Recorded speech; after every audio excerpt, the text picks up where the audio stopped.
Hey there, everyone. It's Gigi Sober Son. December 7th. When people come back to AA after having a slip, the temptation is strong to say nothing about it. No other AA members should force them to declare themselves. It is entirely up to them. If they are well grounded in AA, they will realize that it's up to them to speak up at the next meeting and tell about their slip. There is no possible evasion of this duty if they are thoroughly honest and really desirous of living the AA way again. When they have done it, their old confidence returns. They are home again. Their slip should not be mentioned again by others. They are again a good member of AA. Am I tolerant of other people's mistakes? Yes, I'm much better at it, but there's times when I'm just, oh God. I mean, I'm human. That's, and we're all human. And it's not something we should dwell on.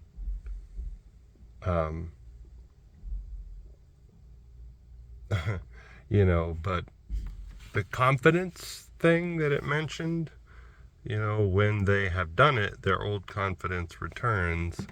I mean, I don't expect people to feel shame, but sometimes confidence is cockiness. And it's like, you see people, and it's really weird because it's almost like when I take meetings into the jail, a lot of times people, you have their undivided attention, and they are gung-ho, man. They are ready to work this program, and they talk about how when they get out of jail, they're going to go to every, as many meetings as possible and things like that. And in the percentage of people who say that and the percent, compared to the people who actually do it, it's not good. It's not good. So, you hear about these people who get their jailhouse Jesus, and it's kind of like that faith isn't going to work. It's not going to work. And sometimes when people have slips or have a slip and they come back in, they get that sort of jailhouse Jesus type mentality, and they're going to work it. They are going to work it. And then their recovery becomes about works. Now, it does say in the big book and in the really big book that faith without works is dead. But that just means your faith will result in works. And it won't be a grind. You won't be grinding to get what you need. Recovery is not going to be a grind. And you're not going to crush it. It's not about that. It's more about letting go and letting God, doing the next right thing. And being sensitive to your own emotions.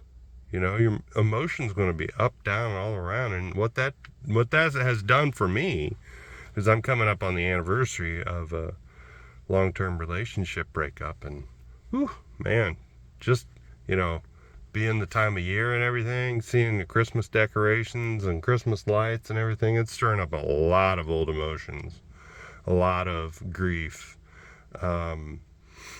It's better now. I mean, I can't even begin to describe to you the feelings of that grief, and self-doubt and things like that. But I know that those emotions are triggers. Just like I mentioned yesterday, it's like the thoughts that come to my mind that are in first person singular pronouns that are counter to good orderly direction, or that are counter to aiming up, is it encouraging me to aim up, or is it encouraging me to aim down, or stay the same, you're fine just how you are, right? First person singular pronoun sounds just like my thoughts, right? So if it's aiming down or encouraging me to stay the same, I'm fine just how I am, that's the biggest thing lately. It's like, no, you're fine. You're fine, everything's fine. The house is on fire. You know, I have to hand that over to God. I have to move closer to God.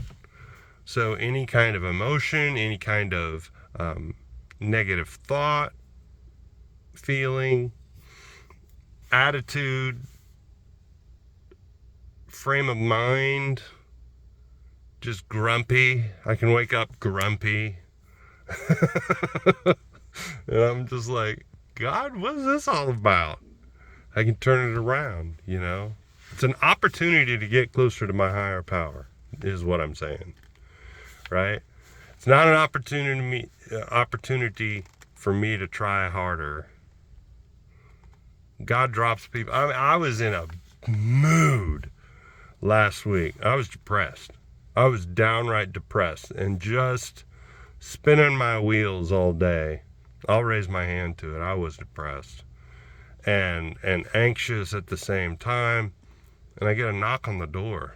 And people don't knock on the door anymore unless they're, you know, selling something, you know. So I look, and it's a guy in a construction vest, and he's got a badge, not a badge, but he's got like a ID badge on, and it's from the power company. And he said, "Hey, we're just going through the neighborhood for the power company, offering free energy saving items for your house, like doors, you know, seal strips, aerators for your faucet." I don't know how that saves electricity, but they gave me a new shower head kind of thing, and a couple other things. They were willing to do more, and I just told them, nah, I mean, with my HVAC system. But I said, no, I just got a brand new HVAC system. I think it's fine. And then, and it seemed legit and everything, and I got all this free stuff. They gave me an armful of new light bulbs, you know. So I'm like, cool, I'll take free stuff, you know. But it was that one thing that got me to sort of shook me out of my apathy and depression. And I was trying to tell my neighbor, my next door neighbor, via text, hey, they're going around. If you want free stuff, go ahead and answer your door. But I couldn't find anything from the power company, like an email or even a news release saying they were doing this. So it's like, what in the world? I don't know what that was, but, you know, is it odd or is it God? I even called the power company to say, what's the deal? A guy came to my door, and the girl was like, I don't know. Probably don't take anything.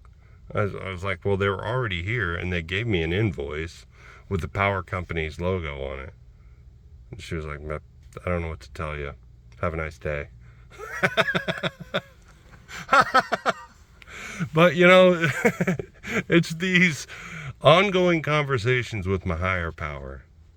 Even in depression, I'm just like, God, I don't know what's going on, but I'm going to trust that I'm going to see the other side of this. It's not going to be forever, you know. So that's where the confidence comes from. My confidence isn't in the fact that, you know, after a slip, I come back. I'm grateful that I did the right thing and reset my time. there were plenty of people that argued with me after the meeting. I don't think you really need to reset your time. You didn't drink. This is AA, that kind of stuff, And I'm fine with people who are okay with that. I mean, if they come to a meeting obviously high, I'd rather not hear what they have to say. But if they don't think they need to reset their time, okay. I'm not real comfortable with being around people who are impaired in general, prescribed or unprescribed. Now, if they're, like I've seen people in AA who were dying of terminal cancer and they were prescribed pain medications. That's a completely different thing. But as a matter of course, throughout your everyday, don't show up to a meeting impaired. Okay, you're not drinking, but please don't show up effed up on some other kind of mind-altering, mood-altering substance. Anyway, meditation for the day. It is in the union of a soul with God that strength, new life, and spiritual power come. Bread sustains the body, but we cannot live by bread alone. To try to do the will of God is the meat and support of true living. We feed on that spiritual food. Soul starvation comes from failing to do so. The world talks about bodies that are undernourished. What of the souls that are undernourished? Strength and peace come from partaking of spiritual food. Amen. Amen to that. I think the 12 and 12 talks about,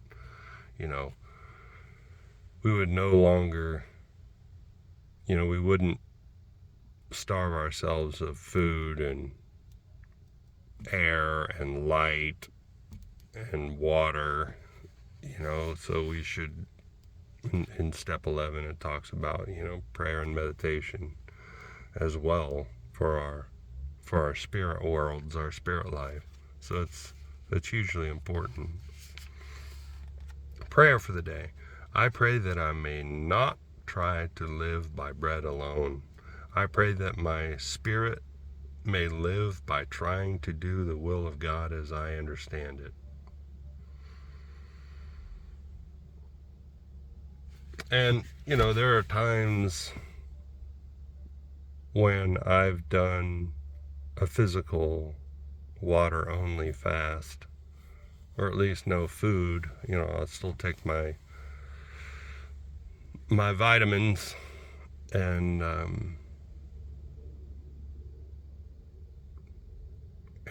drink water and black coffee, but to avoid eating a meal, I went, I think it was January, I went for a few days without eating, and that was great. And I think that I get clarity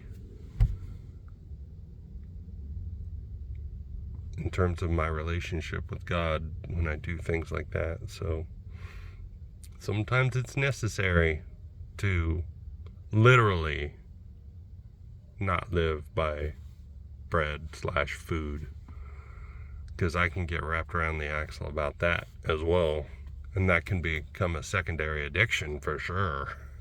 And I've seen it happen to a lot of other alcoholics. So with that, I will close and keep coming back, y'all. Love ya. Look up, aim up, rise up.